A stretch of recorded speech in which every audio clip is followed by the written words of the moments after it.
The worst business advice I heard is read between the lines. Why is that the worst advice, you would ask? Well, it's because it is inviting you to create a story around something that someone said. Our brains, as humans, our ego, is a meaning making machine.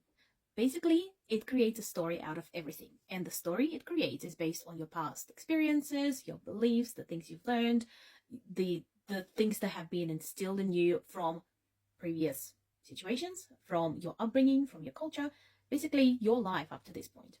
So when you are having a conversation with someone, or you're listening, you're learning, you're having a meeting, interaction with someone, and they are telling you something, this advice implies that you need to try and work out what do they actually mean behind their words.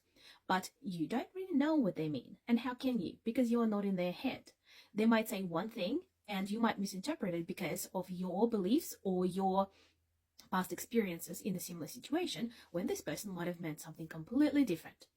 Think, for example, people from different countries, different cultures, different languages. They might say things in a different way. It might mean one thing in their country or in their upbringing, and the way that you've experienced life in the past might give it a completely different meaning in that situation. And this is where misinterpretations and misunderstandings happen. I'm sure you have experienced it many times before at work, in your relationships.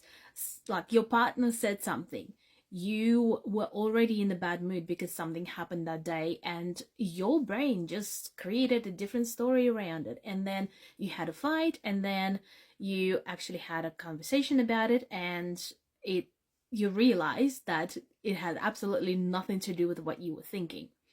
I think everyone has had situations like that.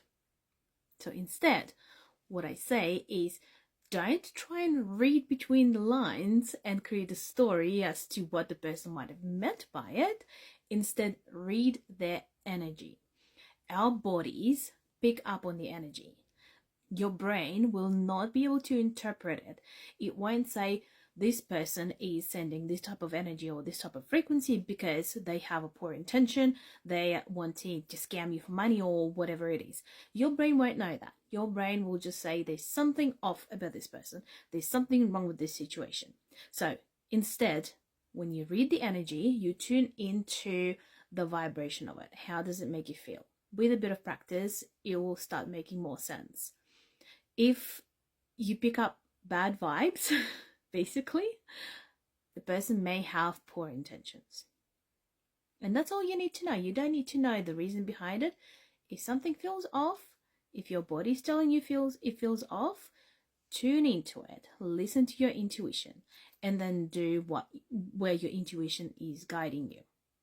Instead of trying to interpret what it means, and then your brain fighting with itself to try and work out, well, maybe it means this, maybe it means that, or maybe we should do this, or maybe we should do that. That's where overthinking happens. That's when your brain keeps creating new stories around it. That's when you also exhaust yourself. Just tune into the energy and see where it leads you.